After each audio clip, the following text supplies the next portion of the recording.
Pois muito bem. O tema que podem ver no ecrã é a verdadeira oração e do outro lado temos os enganos da oração contemplativa. Nós vamos ver mais ou menos o que é que isto quer dizer, vamos ver mais ou menos quais são estes enganos. Algumas coisas são um bocadinho difíceis de compreender, mas penso que cavando um pouco nós podemos realmente chegar a algumas conclusões. A ideia é então desmascarar um engano que existe e que se começa a disseminar por todas as igrejas protestantes e também na igreja adventista, que tem a ver com diferentes tipos de oração. Técnicas de oração, oração centrante, oração contemplativa e outras coisas como vamos ver. Mas são enganos muito subtis. No tempo de fim, como nós sabemos, os enganos serão muitos. Mas muitos deles serão tão subtis que, se possível fora, enganariam até os escolhidos. E para não sermos enganados, nós temos que estudar os temas. Temos que os perceber para, de facto, podermos distinguir o certo do errado. Mas de onde é que vêm estas ideias? Estas ideias da oração contemplativa. Não sei se conhecem, mas no século XIV, no final do século XIV, houve um monge que escreveu um livro que ainda hoje é muito importante para a Igreja de Roma, que é este livro que temos no ecrã, A Nuvem do Saber. Não se sabe quem escreveu, mas até hoje este livro é usado como base e como guia espiritual para a oração contemplativa. Mas quem desenvolveu mais este tema foi o Inácio de Loyola. Um pouco mais à frente, ele e outros fundaram uma ordem. Essa ordem é a Ordem dos Jesuítas. Esta ordem é muito importante porque esta ordem levou a formação espiritual, esta ordem levou as técnicas de oração e meditação para dentro do cristianismo e usou-os como uma maneira de evangelismo, digamos assim. Portanto, em 1534, foi fundada então a Companhia de Jesus, mais conhecida como os Jesuítas. Em 1554, o Inácio de Loyola escreveu as Constituições, ou seja, as regras de funcionamento da Companhia de Jesus ou Jesuítas. Mas um pouco antes, em 1548, ele escreveu um livro. Esse livro chama-se Exercícios Espirituais. É este livro aqui. E este livro vem confirmar o outro que nós já vimos ainda há pouco e vem desenvolver essa mensagem. E esta mensagem trouxe tão forte que chegou até aos nossos dias. O que é que este livro ensina? Este livro ensina aquilo que hoje se chama Lectio Divina. Já vamos ver melhor o que é isto? E dentro da Lectio Divina ensina a oração centrante e a oração contemplativa. Também fala de panteísmo, fala de misticismo e traz para a Igreja Cristã um método diferente de evangelismo, este método místico de pregar o Evangelho. Claro que isto tem muitas vertentes, podíamos falar de muitas coisas. Isto é transmitido e entra nas igrejas cristãs de muitas maneiras diferentes, com doutrinas falsas, através da música, através de muitas áreas diferentes. Hoje vamos falar apenas então da oração. Como é que na oração estas ideias místicas estão a entrar no cristianismo? E qual é a diferença entre esta falsa oração e a que nos interessa, que é a verdadeira? Mas primeiro vamos estudar um bocadinho o que é isto da Lectio Divina. A Lectio Divina, ou Lessio Divina, que corretamente até é assim que se diz, a Lessio Divina, ou oração, ou leitura orante, é uma prática e método de oração, reflexão e contemplação praticado pelos fiéis do catolicismo desde os tempos antigos, como vimos, desde o século XIV. Particularmente nos mosteiros beneditinos, mas em muitos mosteiros. Não sei se alguma vez se perguntaram o que é que se faz no mosteiro. Isto é uma das principais coisas que se faz no mosteiro. É a Lectio Divina. Sabem, sempre que ouvirem falar de técnicas ou métodos para orar, sempre que ouvirem falar de estar em sintonia com o divino ou o mover do Espírito, ouvir a voz de Deus no silêncio, as nossas antenas devem ficar logo ligadas, que pode não ser algo de muito correto. Mas vamos então ver o que é isto da Lectio Divina. A Lectio Divina é dividida em 4 partes. A primeira parte chama-se Lectio, ou seja, leitura.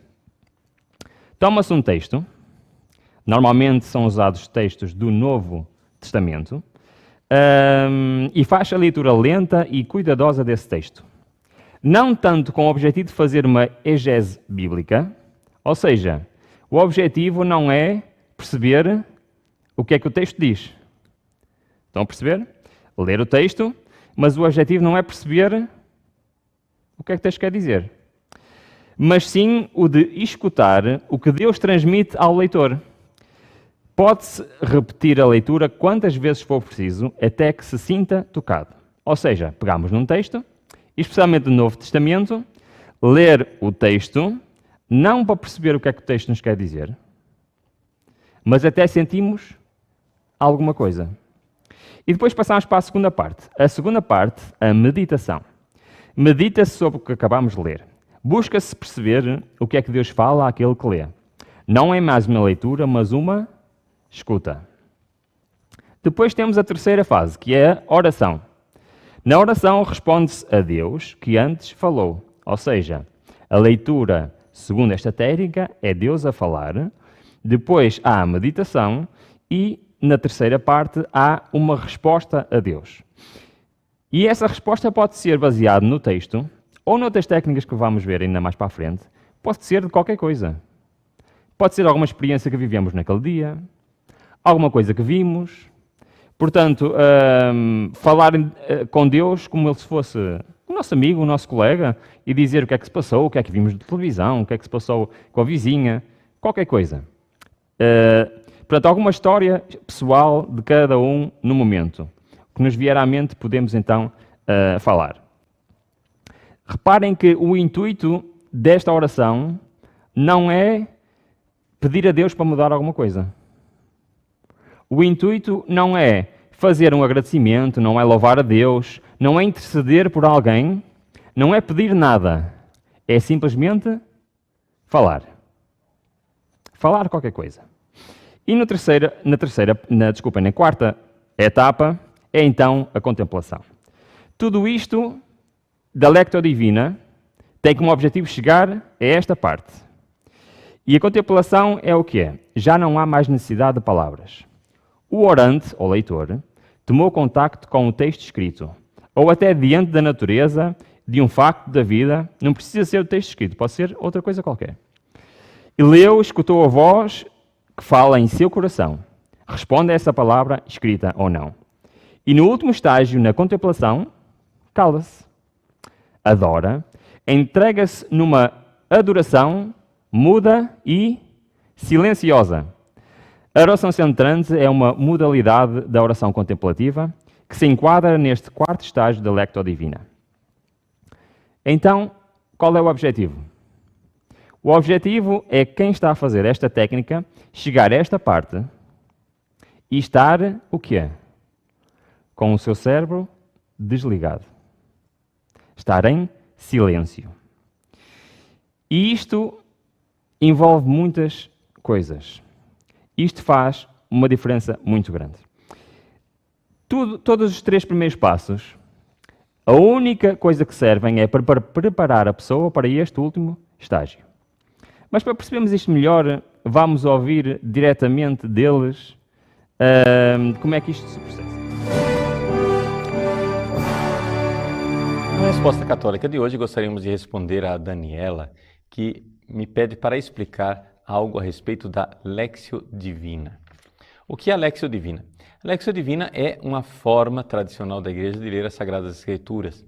Ou seja, a palavra de Deus, ela precisa ser lida de uma forma bastante concreta, dentro do seio da Igreja, tendo a Igreja como a sua matriz hermenêutica de interpretação. Mas não somente isso. A Lectio Divina, ela me coloca diante da palavra de Deus como a palavra de Deus realmente é, como Deus que me fala. Numa adaptação moderna, poderíamos dizer que a palavra Lectio Divina, que é na verdade uma expressão latina, poderia ser traduzido para o português como leitura orante da palavra de Deus, em que você está ali, diante das Sagradas Escrituras, num diálogo com Deus. Você não pode ler a Bíblia como quem lê um documento do passado, mas é necessário ler a Bíblia como palavra viva de Deus dirigida a você mesmo. Eu leio aquela palavra ouvindo a Deus. Então essa é a primeira atitude para se fazer uma Léxio Divina. A atitude de quem lê a palavra, mas não está se perguntando o que é que estão dizendo aqui ou o que é que eu vou usar desta palavra de Deus aqui para a minha pregação ou para a minha palestra. Nada disso. Não é um estudo bíblico, mas muito pelo contrário. A Léxio Divina é uma atitude do Deus que me fala, que me interpela, que me dirige a palavra. E é assim que a igreja, então, coloca a Léxio Divina numa dinâmica de 4 fases. Essas 4 fases têm um dinamismo descendente e ascendente. A primeira fase da Léxio Divina é a chamada Léxio, ou seja, a leitura. Eu irei ouvir a palavra de Deus que é dirigida a mim. Essa palavra tem que ser ouvida com essa atitude orante. Então, você pega um trecho da palavra de Deus e lê. Mas lê com essa atitude de Deus que me dirige a palavra. Num segundo momento, aquela palavra que você ouviu atentamente, através da Léxio, você irá ruminá-la. É a segunda fase, é a chamada meditatio. O que é ruminar? Os santos padres e os teólogos medievais usavam essa expressão para dizer o seguinte: a vaca, ela come o capim, mas depois ela tem que descomer o capim, por assim dizer, mastigá-lo e engolir uma segunda vez. Porque nós sabemos que a vaca, na verdade, tem 2 estômagos, não é? Ou seja, o capim primeiro é deglutido rapidamente, depois sai daquele estômago, volta para a boca, mastigado e vai para o segundo estômago. Muito bem, esse ruminar. Através dessa metáfora do ruminar, nós entendemos o seguinte: a leitura da Bíblia, eu devo fazê-la, mas é necessário depois aplicá-la a mim mesmo e aplicá-la à minha vida. Então você vai e relê aquele texto, só que agora parando nos lugares onde você sente que ali Deus te falou de forma mais contundente e aplicando aquela realidade a você mesmo. Por exemplo, num evangelho em que Jesus cura um leproso, você se coloca no lugar do leproso e se sente ali interpelado por Jesus e rumina aquele diálogo, sabendo que é Jesus quem dialoga com você. Portanto, essas 2 primeiras fases estão nessa dinâmica descendente. É Deus que fala para mim primeiro. Ele dirige a palavra, leitura, depois eu vou e rumino essa palavra que ele me dirigiu, meditação. Léxio, meditatio são as 2 primeiras fases. Depois eu vou agora restituir esta palavra para Deus. A terceira fase é chamada de oratio, em que eu vou pegar aquela palavra que eu ruminei e vou dar esta palavra de volta para Deus. Ou seja, eu vou me dirigir a Ele. Deus me dirigiu uma palavra, eu agora dirijo uma palavra a Ele. É interessante notarmos que a Léxio Divina, na verdade, ela é também uma escola de oração cristã. Por quê? Porque mostra que a oração cristã é o contrário da oração pagã. Como é que é a oração pagã? A oração pagã não tem essa dinâmica de Deus que me dirige a palavra e eu respondo a Ele. Mas a oração pagã é exatamente o contrário. Eu dirijo a palavra ao Deus pagão, chamo a atenção dele, faço um apelo, provoco a intervenção da divindade e então a divindade irá me responder através de um oráculo, não é? Através de uma intervenção divina. A oração pagã começa com o homem que fala e termina com a divindade que teoricamente responde. A oração cristã é o contrário. Deus me falou por primeiro. Eu sei que antes de eu abrir a boca, Ele já me dirige a palavra. Deus me fala, e me fala também aqui, no caso da Léxio Divina, através das Sagradas Escrituras. Então, essa dinâmica de receber em primeiro lugar uma palavra e restituí-la a Deus é importantíssima dentro da oração cristã. Então, terceira fase da Léxio, Orácio. Restituir a Deus a palavra que Ele me dirigiu. E, finalmente, a quarta fase da Léxio Divina, que é a contemplatio, a contemplação, o permanecer em Deus, naquela presença silenciosa diante dEle. É interessante. Num momento em que eu restituo a Deus a sua palavra através da oração, chega a hora em que eu me calo e fica então simplesmente a presença amorosa de Deus. É como se eu estivesse tomando banho de sol. O que é que você faz? Qual é a sua atividade diante de um banho de sol? Você simplesmente está lá e recebe esse banho de sol. Na contemplação, você recebe a luz divina, ou seja, você recebe simplesmente essa presença imensa. Uma vez que você respondeu a Ele, Ele te ilumina e te dá o conhecimento do seu amor como presença constante na sua vida. Eis aí as 4 fases da Léxio Divina. Portanto, Léxio, Meditatio, Oratio, Contemplatio. 4 fases que nos ensinam a ler as Sagradas Escrituras e tirar um fruto dela. Essas 4 fases da Léxio Divina são importantíssimas para a nossa vida. O Papa Bento XVI, no seu último documento, o Verbum Domini, insistiu para que nós retomássemos a tradição da Léxio Divina e nos aplicássemos à Palavra de Deus, como no dizer de São Jerônimo, eu me aplico todo ao texto e aplico todo o texto da Palavra de Deus a mim mesmo. Não sei o que é que acharam. Teríamos muito para falar só com estes minutinhos que este padre falou sobre a Léxio Divina. Mas eu queria destacar 3 coisinhas que ele disse. Em primeiro lugar, fazer uma pergunta simples. Como é que se lê a Bíblia? É assim que se lê a Bíblia? É interessante que Isaías 28, a partir do versículo 9, diz como é que se lê a Bíblia. Como é que é? Diz assim, Isaías 28, 9. Fala-nos então como é que entender a palavra de Deus. No versículo 10 diz, porque é mandamento sobre mandamento, mandamento sobre mandamento, regra sobre regra, um pouco aqui e um pouco ali.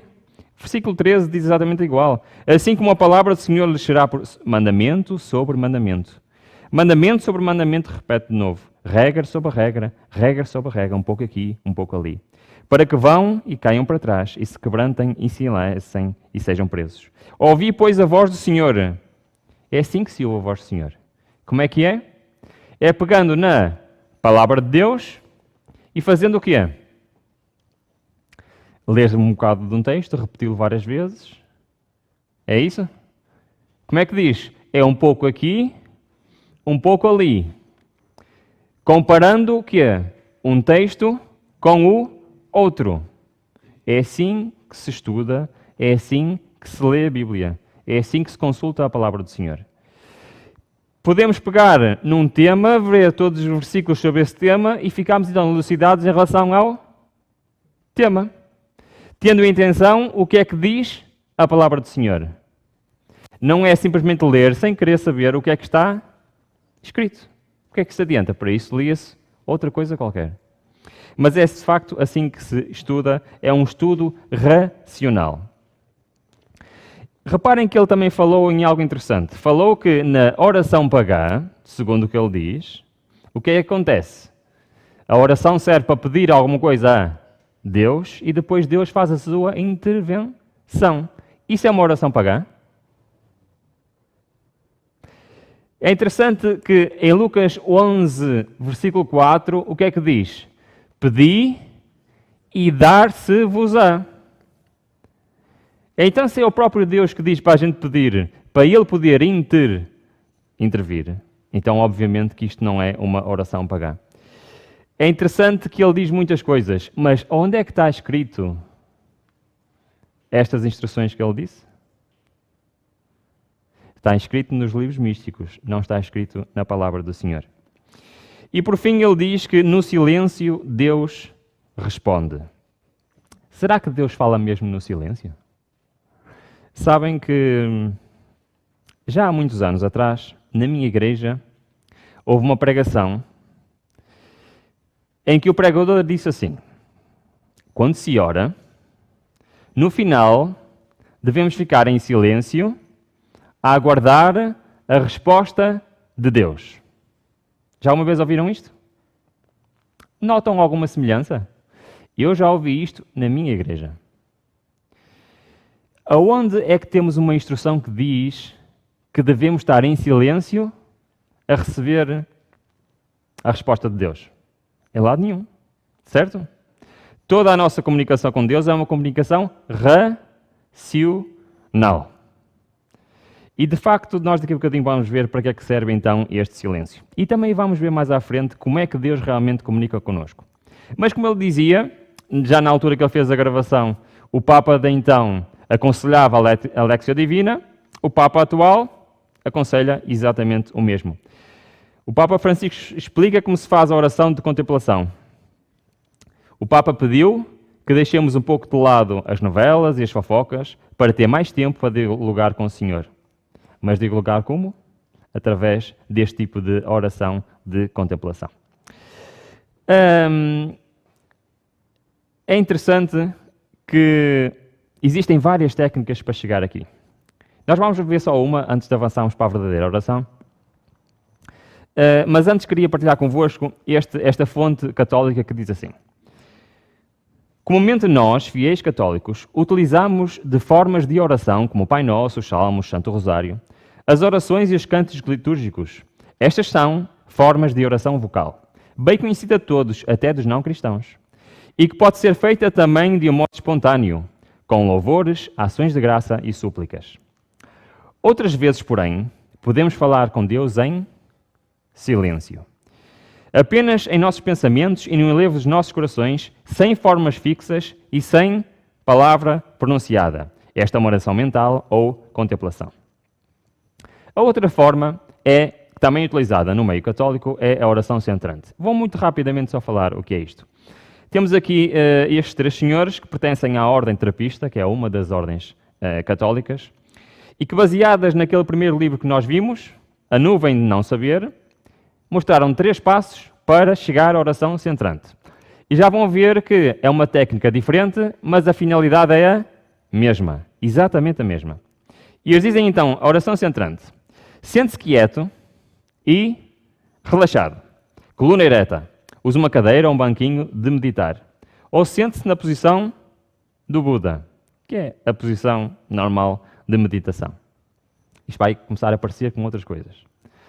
O importante é que a posição seja confortável e lhe permita ficar tão imóvel quanto possível na sua oração, pois a quietude do corpo favorece a quietude do espírito.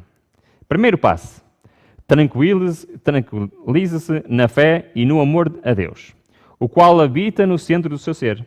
Respire suavemente, acalme-se na presença do Senhor que te ama e espera. Então, o primeiro passo que é relaxar. Segundo passo para a oração centrante: escolha uma palavra. Por exemplo, Jesus, Pai, amor, fé, ou outra coisa qualquer. Qualquer palavra serve. Por que qualquer palavra serve? Deixa presente, sustentando o seu ser para Deus com amor e fé. Não perca muito tempo escolhendo essa palavra, pois você não se vai concentrar no seu significado. Por isso nem interessa qual é a palavra, nem interessa qual é o seu significado. Essa palavra vai ter um objetivo específico. Não se vai concentrar em seu significado, nem ficar refletindo sobre ela.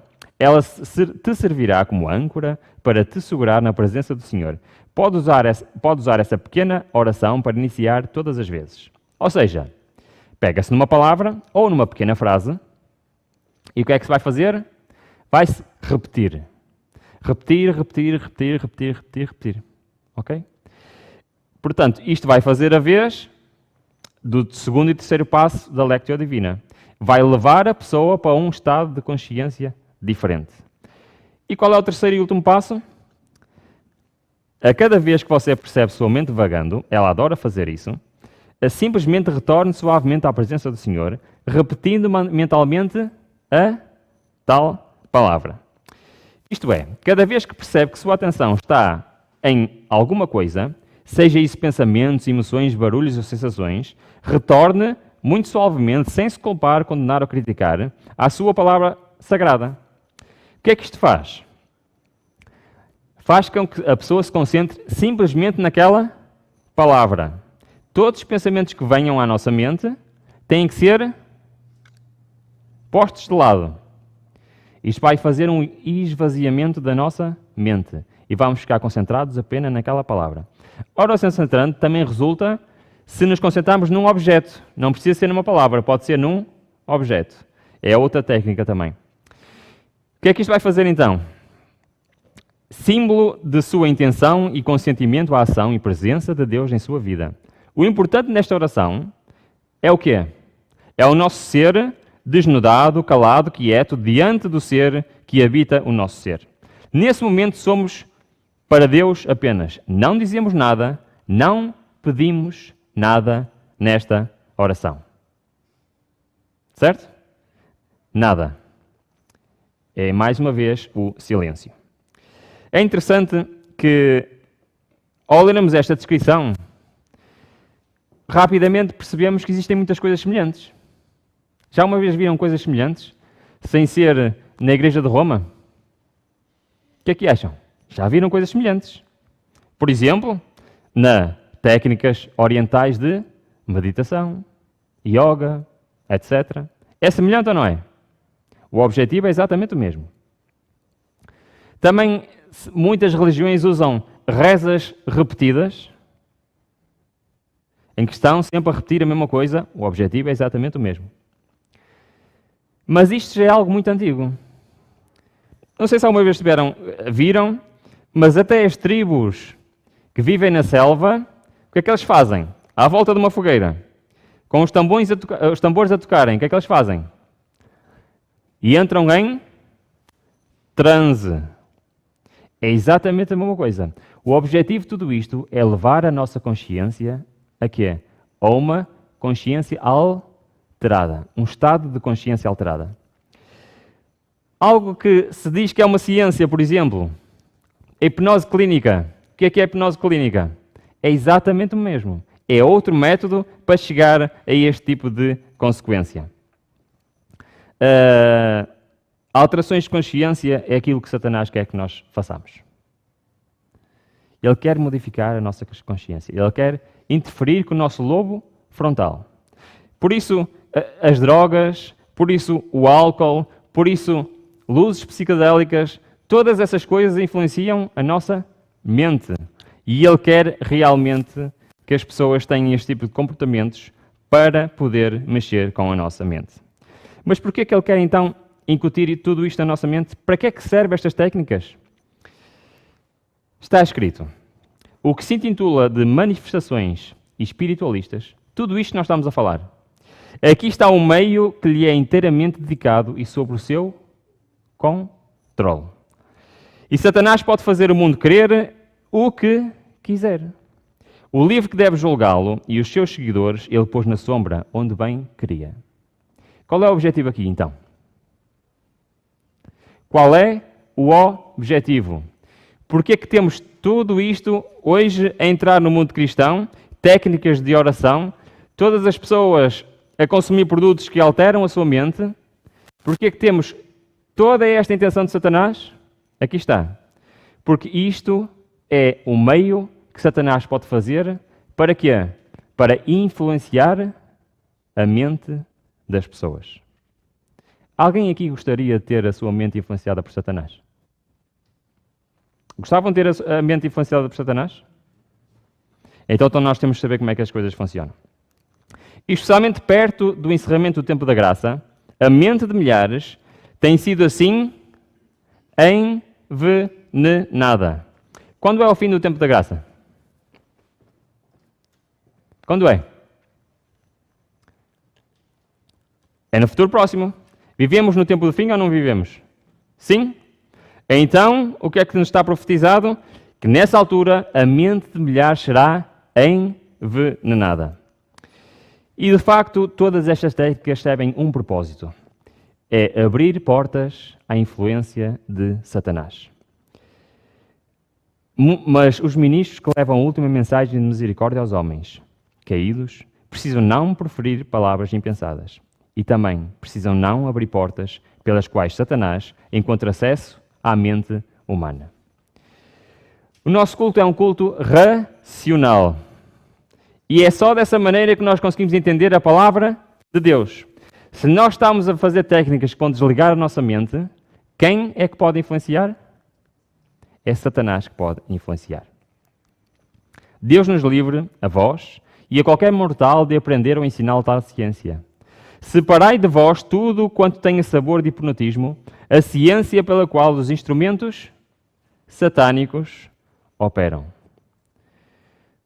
Todas as alterações de consciência usadas por Satanás têm um simples objetivo: interferir com a nossa mente e fazer com que a nossa fé seja destruída.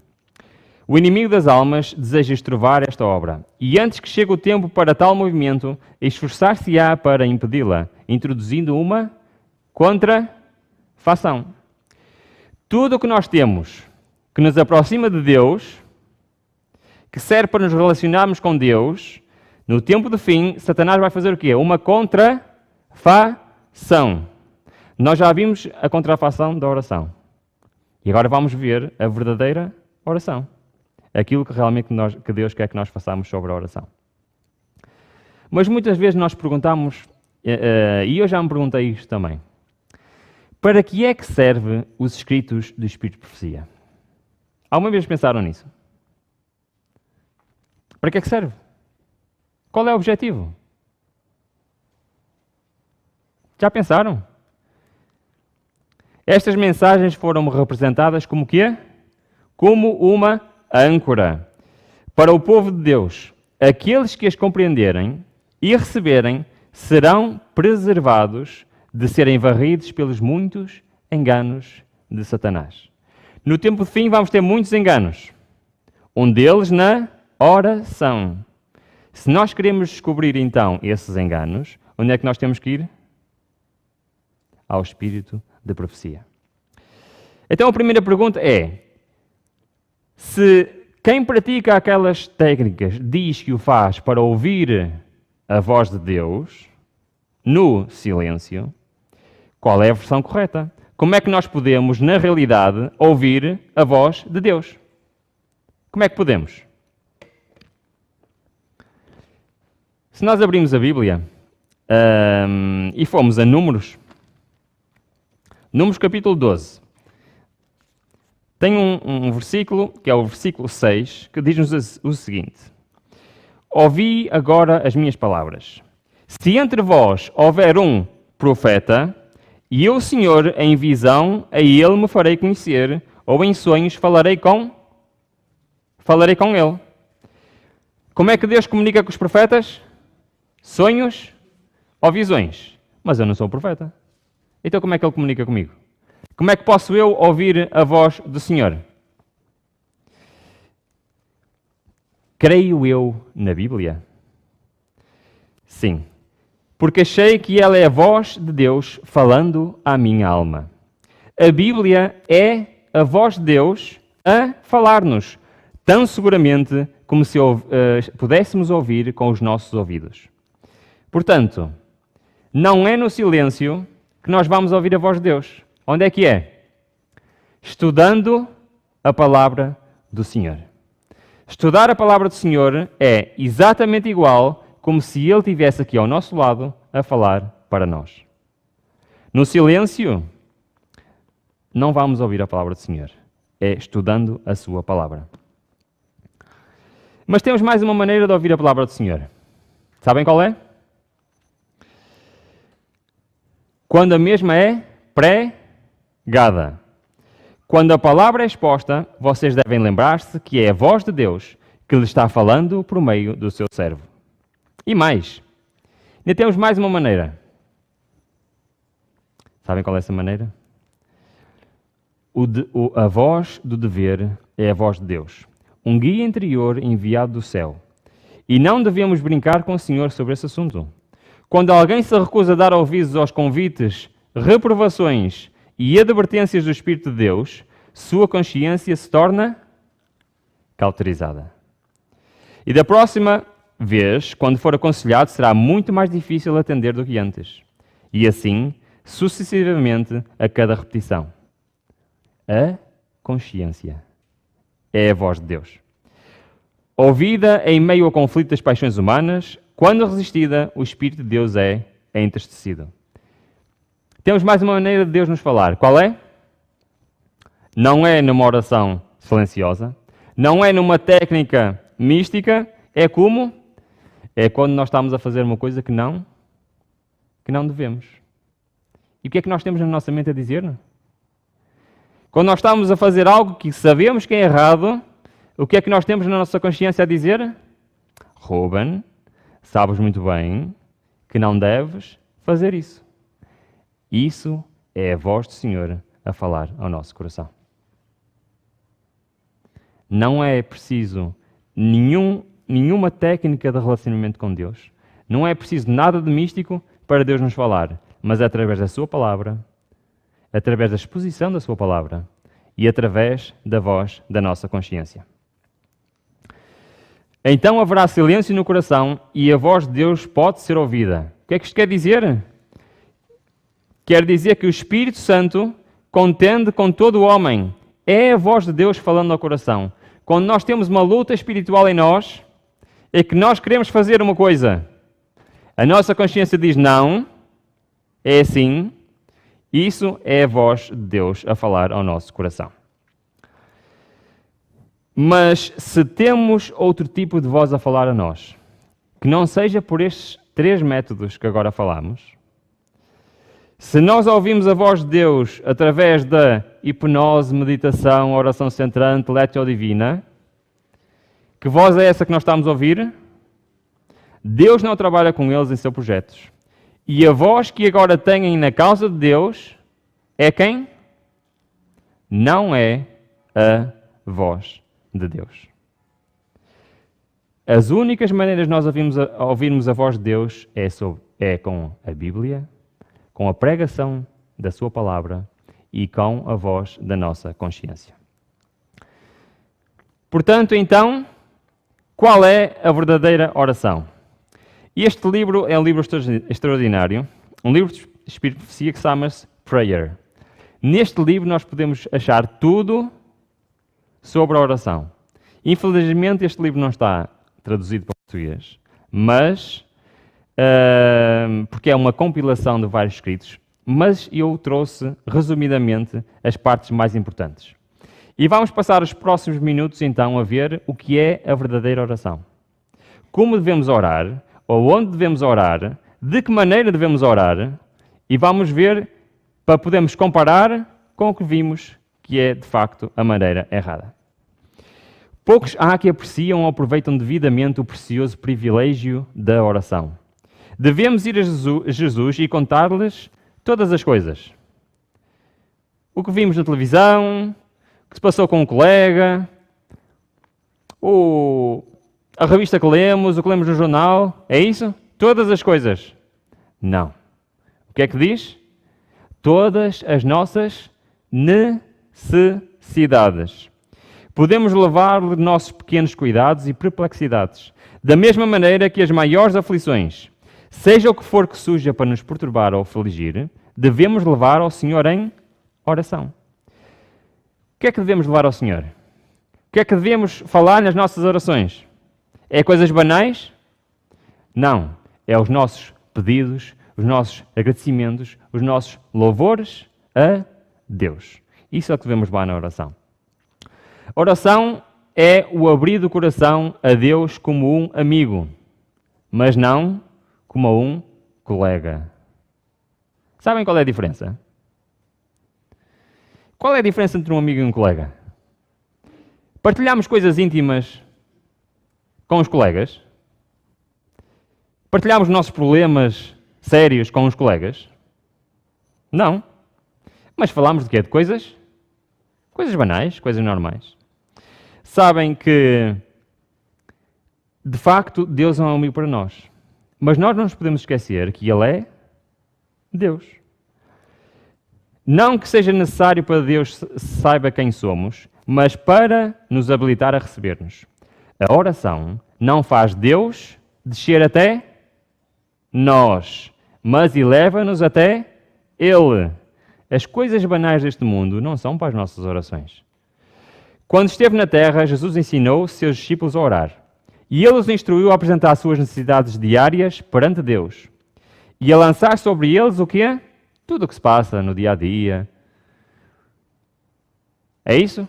Não. Todas as suas preocupações. As orações têm que ter um objetivo claro. A certeza que lhes deu de suas petições seriam ouvidas. Suas petições seriam ouvidas, nos é dada também. Alguns consideram ser um sinal de humildade orar a Deus de maneira comum. Como se estivéssemos falando para um ser humano. Mas na oração, nós estamos a falar para Deus. Não estamos a falar para o nosso colega do lado. Deus é um amigo, mas não é um ser humano. E eles profanam o seu nome misturando desnecessariamente e irreverentemente em suas palavras as orações. E Ele é o Deus que é todo-poderoso. Não devemos esquecer isso. Tremendas e sagradas palavras, que nunca deveriam passar pelos nossos lábios, serão então submisso e com um sentimento de respeito. Quando nos dirigimos a Deus é com respeito. E Ele é um amigo, mas é o nosso Deus. O caminho para o trono de Deus está sempre aberto. Deus está sempre pronto para as nossas orações. Mas vossas silenciosas preces podem ascender constantemente a Deus, pedindo força e orientação. O caminho está sempre aberto. Deus está sempre pronto para ouvir as nossas orações. Em que situações devemos orar? Oração em particular, em família e em reuniões públicas. 3 orações diferentes. Particular, em família e orações públicas. Para adorar a Deus, todas são essenciais. Todas são essenciais. E devemos viver de acordo com as nossas orações. Devemos cooperar com Cristo em sua obra.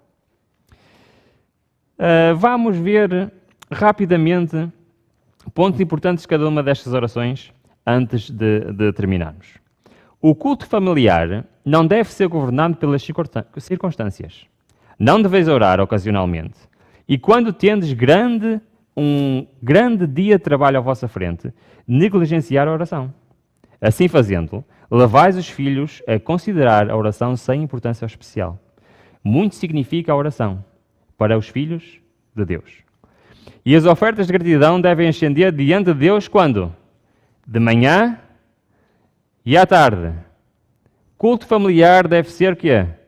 2 vezes por dia. Realmente para dar importância aos filhos e toda a família da oração. A oração feita em público deve ser longa, extensa e com palavras muito elegantes. Não. A oração feita em público deve ser o quê? Breve e ir diretamente ao assunto. Deus não quer que tornemos fastidiosos os períodos do culto, mediante longas petições. Alguns minutos são o bastante para qualquer oração pública em geral. Há algumas exceções, daqui a bocado vamos ver uma, mas por norma a oração em público deve ser o quê? Objetiva e curta. E também deve exprimir por oração e louvor a nossa adoração ao Pai Celestial. A oração é uma oportunidade que nós temos também para adorar a Deus. A linguagem floreada é inadequada à oração. Não sei se alguma vez ouviram orações assim. Com palavras muito difíceis de perceber, muito complicadas. Não. A oração deve ser simples. A linguagem floreada não é parte da oração e não deve ser feita ao quando? Nem em público, nem na família, nem em particular. Os que oram e falam devem pronunciar bem as palavras e falar com clareza e tons distintos. Deve-se perceber bem a oração. Satanás alegra-se quando as orações feitas a Deus são quase inaudíveis.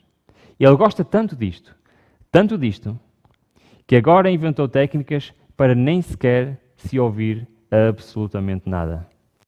A oração em silêncio, segundo as técnicas que nós vimos ao início, é exatamente isso que ele quer.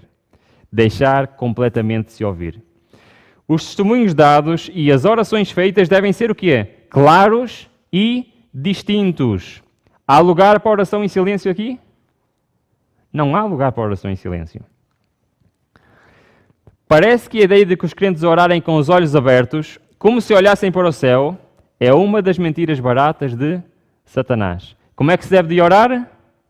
Com os olhos fechados.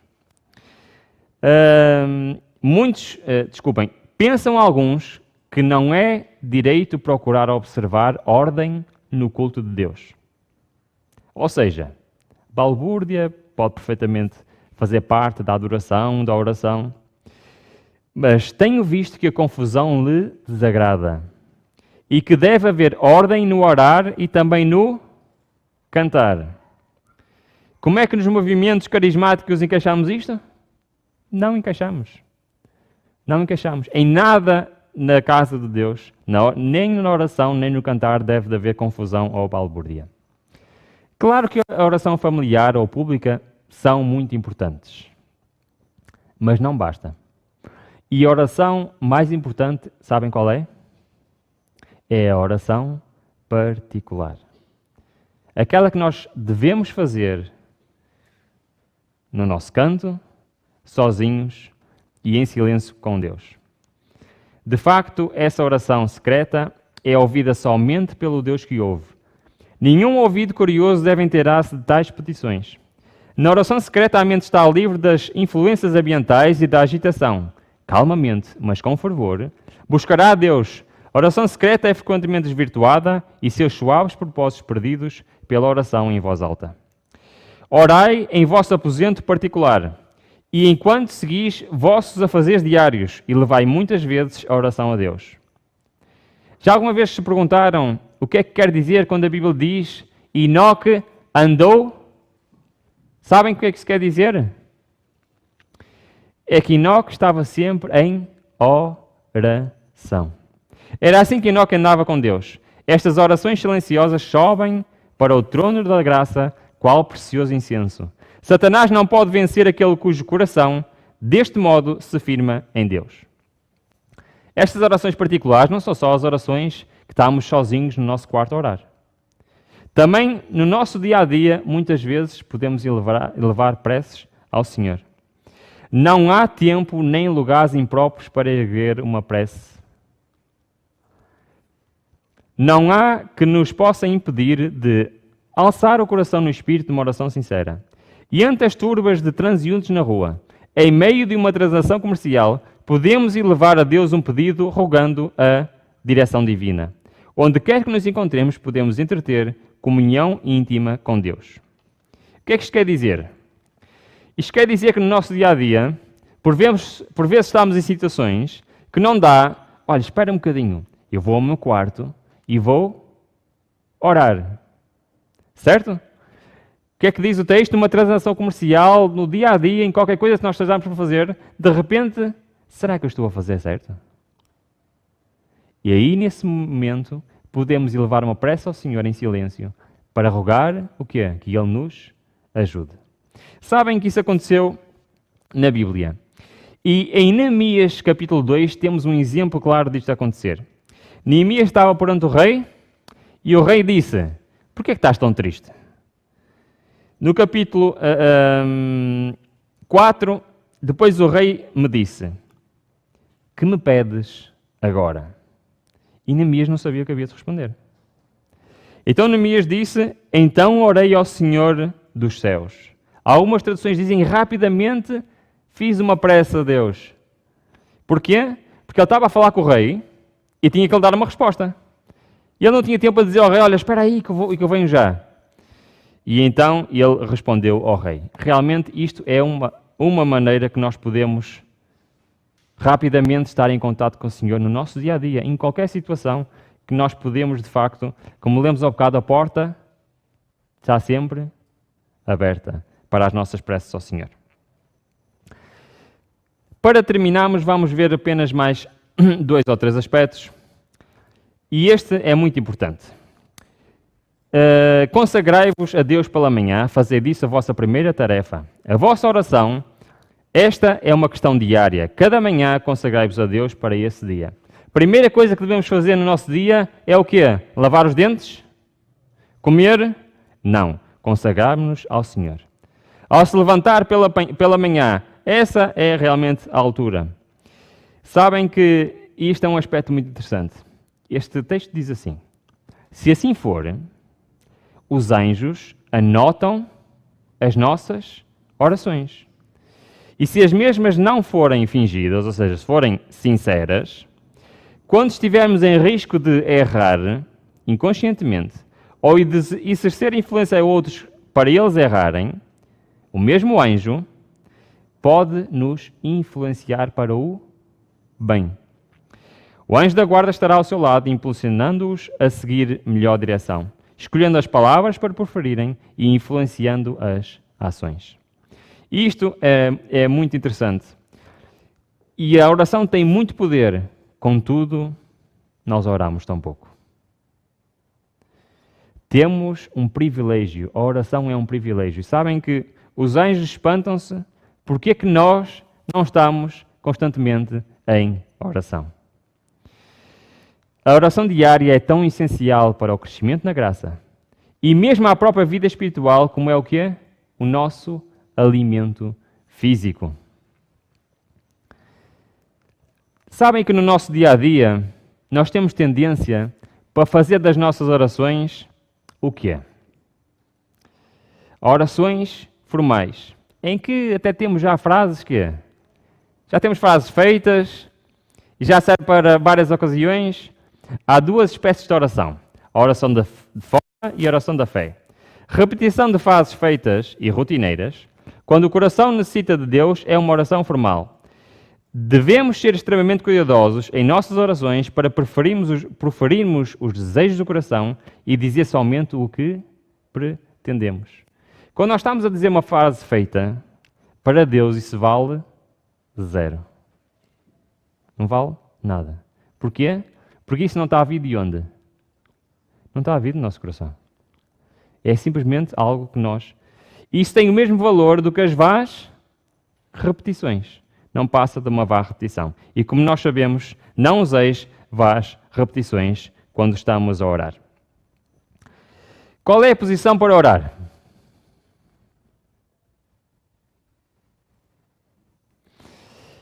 A posição para orar. Onde estiverem nossos irmãos, onde obtiveram nossos irmãos a ideia de que deveriam ficar a pé quando oram a Deus. Prostre-se de joelhos. Esta é sempre a posição apropriada. Por toda a Bíblia nós vemos, quando alguém vai orar a Deus, o que é que faz? Lucas relata isto. Em Atos também relata estes 2 textos. Qual é a posição? É de joelhos. Mais uma vez em Atos, temos vários textos onde mostram orações e é de joelhos. Ajoelhemo-nos diante do Senhor. Esdras, exatamente igual. Quando em oração a Deus, a posição indicada é prostrado de joelhos. Um pequeno exemplo. Quando aqueles 3 jovens estavam perante a estátua de Babilónia, o que é que eles tinham que fazer? Tinham que se ajoelhar. E eles preferiram perder a vida do que se ajoelhar. Porquê? Qual era o mal de se ajoelharem? E eles, ao ajoelharem-se, estavam a fazer o quê? Estavam a santificar para eles aquele Deus. Estavam a dizer, e este é o nosso Deus. Então, quando nós nos dirigimos ao nosso Deus, como é que devemos fazer? Devemos nos ajoelhar. É claro que nem sempre, nem em todas as situações, dá para nos ajoelhar, mas não é por causa disso que não podemos orar a Deus. mas a posição adequada para orar é de joelhos. Tanto no culto público como no particular, é nosso dever prostarmos de joelhos diante de Deus. Este é um exemplo em 2 de Crônicas, em que Salomão está em pé a abençoar o povo, quando da inauguração do templo, mas depois, quando é para orar, o que é que ele faz? Ele se ajoelha. De facto, nós temos um exemplo muito interessante. Cristo passava horas em oração. Nós passamos minutos, quando muitas vezes é o quê? Segundos em oração. Nós sabemos que oração é poder. No entanto, parece que nós não queremos o poder de Deus nas nossas vidas. Porque se nós quiséssemos realmente, fazíamos a nossa vida uma oração. Jesus assim o fazia. E ele era um exemplo realmente de um homem de oração. A natureza humana requer todo o apoio divino. E por isso Jesus orava. E por isso nós devemos orar. A oração é uma necessidade em todo o trabalho pela salvação das almas. Devemos sempre orar em nome de... Todos nós sabemos isto. Devemos orar em nome de Cristo. Pedireis em meu nome, diz o Senhor. Diz Jesus. Mas eu queria fazer-vos uma pergunta. E este é um aspecto muito importante. O que é que significa orar em nome de Cristo? Todos nós já oramos, certo? Todos nós já dissemos, em nome de Jesus, amém. Mas o que é que isto significa? Já alguma vez pensaram o que é que isto significa? Quando nós dizemos em nome de Jesus, qual é o compromisso por trás? O que é que nós estamos a dizer? Sabem o que é? Orar em nome de Cristo significa muito. Quer dizer que havemos de aceitar-lhe o caráter, manifestar-lhe o Espírito e fazer as suas obras. O que é que nós estamos a dizer? Nós a dizemos em nome de Jesus, estamos a dizer que queremos ter um caráter como o dele, ter o mesmo Espírito e fazer as mesmas obras. A promessa do Salvador é dada sob uma condição. Se me amardes. E como é que nós demonstramos que amamos a Deus? Ele diz, guardareis os meus mandamentos. Nós a dizermos em nome de Cristo numa oração, estamos a dizer que queremos cumprir os mandamentos de Deus. Estamos a dizer que queremos fazer a sua vontade. Queremos viver uma vida de acordo com o que Ele deixou escrito. Muitas vezes nós olhamos para textos como estes e perguntamos, então Deus diz que se nós orarmos, Ele nos responderá afirmativamente. Seja feito segundo a nossa fé, e tudo quanto pedis em meu nome, eu vos darei.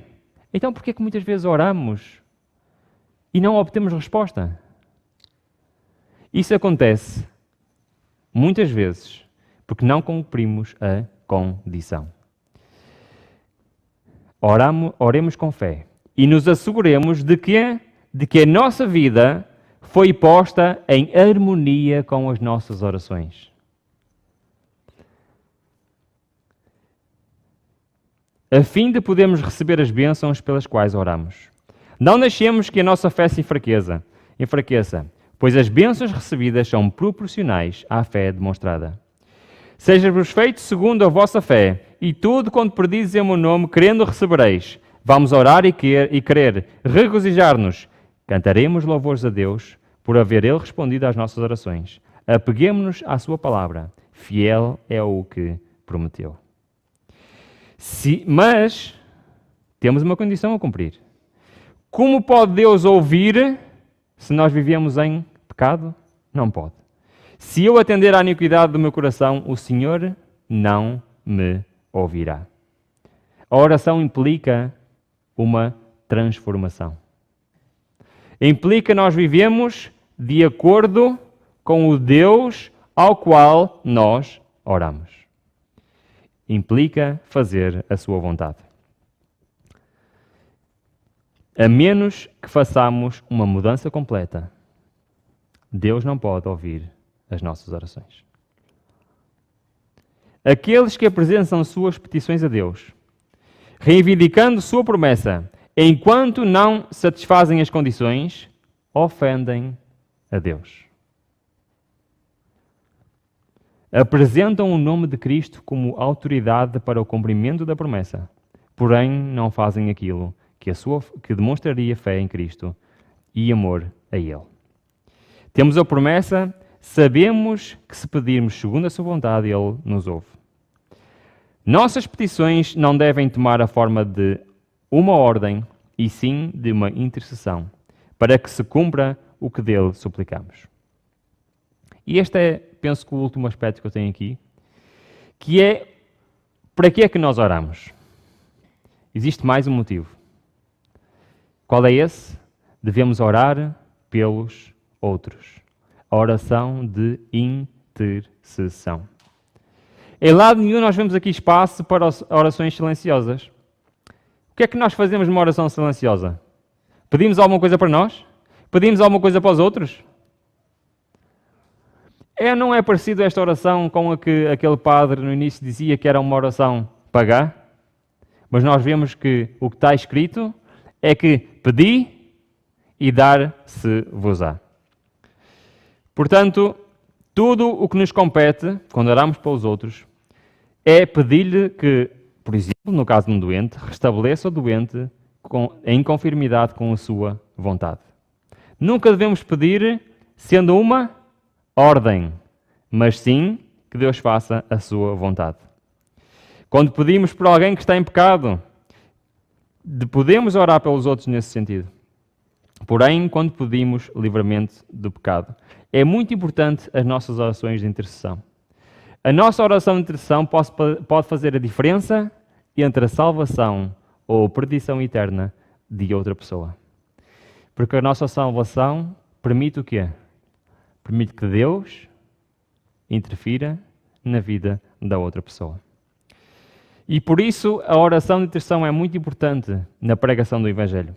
Se tentamos ganhar outros para Cristo, devemos manifestar essas intenções em nossas orações e a preocupação por eles. E de facto foi isso que Jesus ensinou.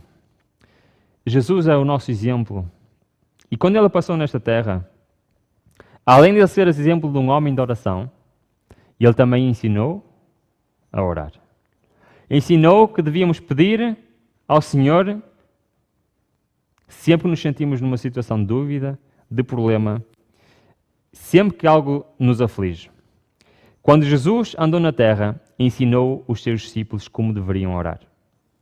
Instruiu-los a apresentar as suas necessidades cotidianas a Deus e a lançar sobre ele todos os seus cuidados.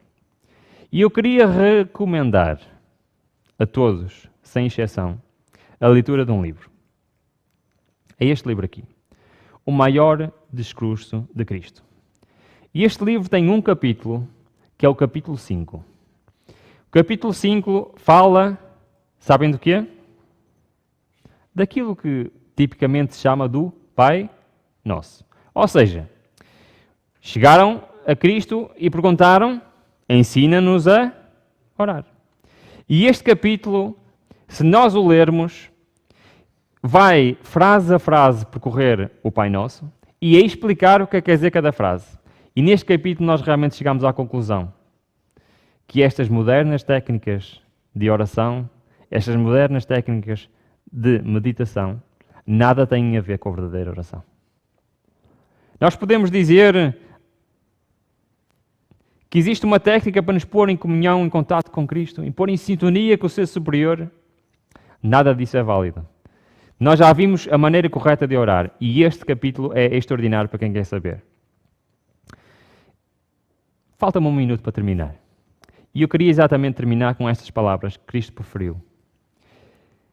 E ele diz assim, portanto vós orareis assim.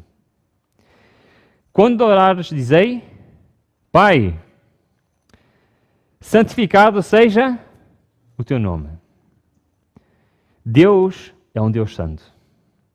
Quando nós nos dirigimos a Ele, devemos fazer o quê? Devemos reverenciar este Deus que é santo.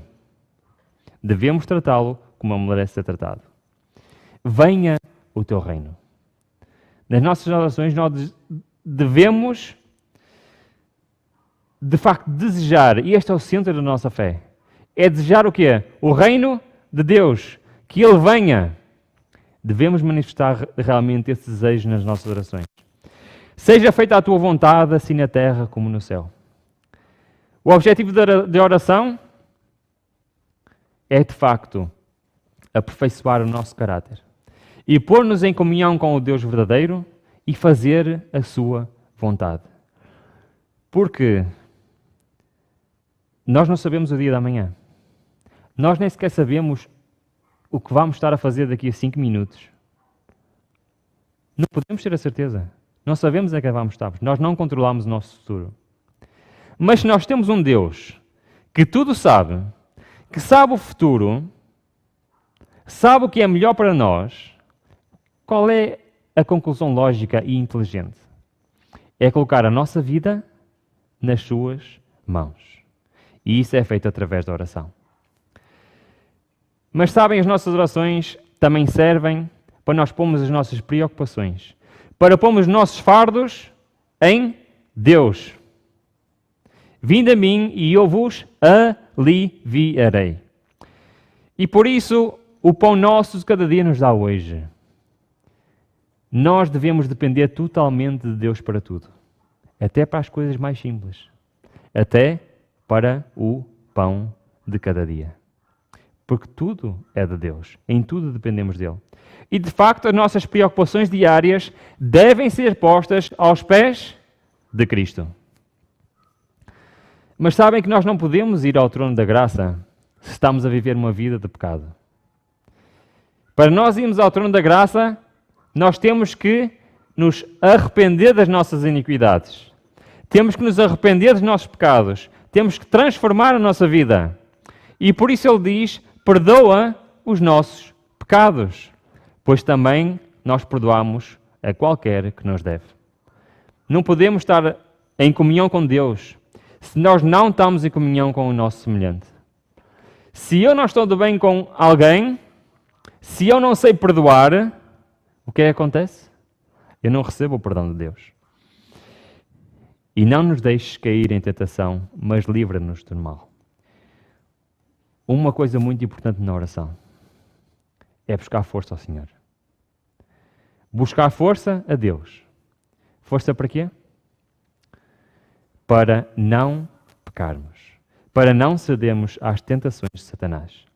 E por isso ele diz, não nos deixes cair em tentação, livra-nos do mal. Quanto mais tivermos uma vida de oração, mais força e poder temos para resistir às tentações de Satanás. E por fim, termina mais uma vez louvando a Deus, porque teu é o reino e poder e a glória. De facto, irmãos, a oração é uma peça fundamental da nossa vida cristã. É lá que nós vamos buscar poder. É lá que nós vamos buscar perdão. É lá onde nós nos entregamos completamente a Deus. Sem a verdadeira oração, nós não estamos a ter uma verdadeira relação com Deus. Não é no silêncio, não é em sensações místicas que vamos ouvir a voz do Senhor. É na verdadeira oração. E a minha oração hoje é que possamos realmente distinguir, saber distinguir na nossa vida o que é uma verdadeira oração dos enganos que Satanás quer trazer hoje. Não só às igrejas cristãs em geral, mas também em particular à Igreja Adventista do Sétimo Dia. E eu conheço muitas igrejas adventistas onde se praticam estas técnicas. Conheço outras onde estão a começar a infiltrar estas técnicas. O nosso dever é estarmos alerta e sabemos realmente o que é a verdadeira oração. Que o Senhor nos possa, de facto, iluminar e que possamos realmente fazer da nossa vida uma vida de oração. Amém.